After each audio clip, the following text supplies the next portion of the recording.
اهلا بيكم في قناتي. النهارده هنعمل وصفة لمحبي الاكل الصيني. هنعمل دجاج منشريان بطريقة سهلة وبطعم ولا اروع. بجد هيعجبكم جدا. بس قبل ما ابدا وصفتي النهارده، لو دي اول مرة تشوفوني، انا اسمي صفاء علي.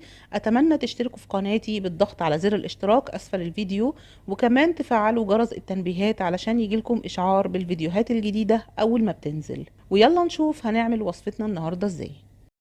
في البداية عندي هنا نص كيلو صدور دجاج مخلية متقطعة مكعبات صغيرة. هحط عليها نص معلقة ملح صغيرة وربع معلقة فلفل اسود صغيرة، وهقلب الدجاج مع الملح والفلفل كويس.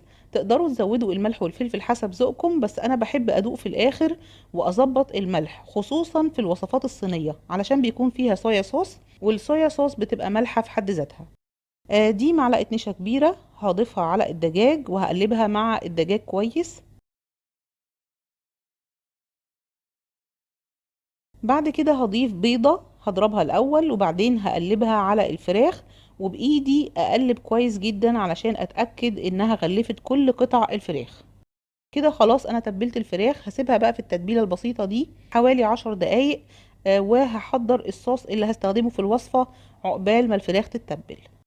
أول حاجة دي ربع كوباية من التشيلي جارليك صوص، ممكن تستخدموا تشيلي صوص بس برضو. هضيف كمان ربع كوب من الكاتشب، ودول فصين توم مهروسين. هضيف معلقتين كبار من الصويا صوص ومعلقة خل كبيرة. ودي معلقة سكر صغيرة، يفضل انها تكون سكر بني بس ما كانش عندي. ومعلقة صغيرة من الايستر صوص اللي هو صوص المحار، وممكن تستغنوا عنه لو مش متوفر عندكم. هقلب المكونات كلها مع بعض كويس. واخر حاجة هحطها هضيف رشة ملح وفلفل وهقلب، وبكده بيكون الصوص بتاع المنشريان بقى جاهز عندي. دلوقتي هقلي الفراخ اللي انا تبلتها، هقليها في زيت غزير سخن. زي ما انتوا شايفين كده بنحط قطعة قطعة، مش كل الفراخ مرة واحدة. ممكن نعملها على دورين او 3، مفيش مشكلة. وهشيل الفراخ على مناديل مطبخ، هخلص بقى باقي الكمية وهرجع لكم تاني. بعد ما قليت الفراخ هجيب طاسة واسعة او ووك، وهحط فيها حوالي معلقتين زيت كبار. بعد ما الزيت بيسخن هضيف الخضروات. انا عندي هنا بصل متقطع مربعات، وفلفل اخضر وفلفل الوان، وعندي جزر متقطع شرايح طويلة زي الصوابع رفيعة كده، وفلفل حامي وجنزبيل فريش متقطع صوابع رفيعة برضو.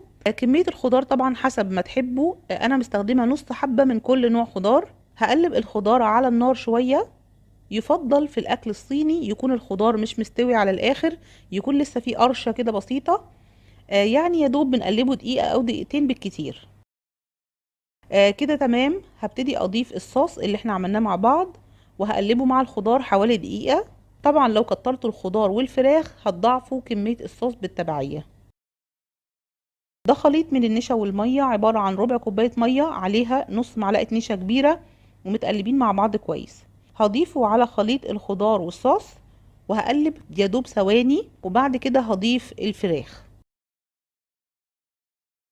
هقلب الفراخ مع الصوص كويس لمدة دقيقة تقريبا. وطبعا ما تنسوش تدوقوا علشان تظبطوا الملح.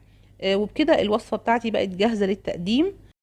هقدمها مع رز ابيض، وزينت كده وشها بالسمسم، وبجد طعمها كان تحفة. جربوها بجد هتعجبكم جدا.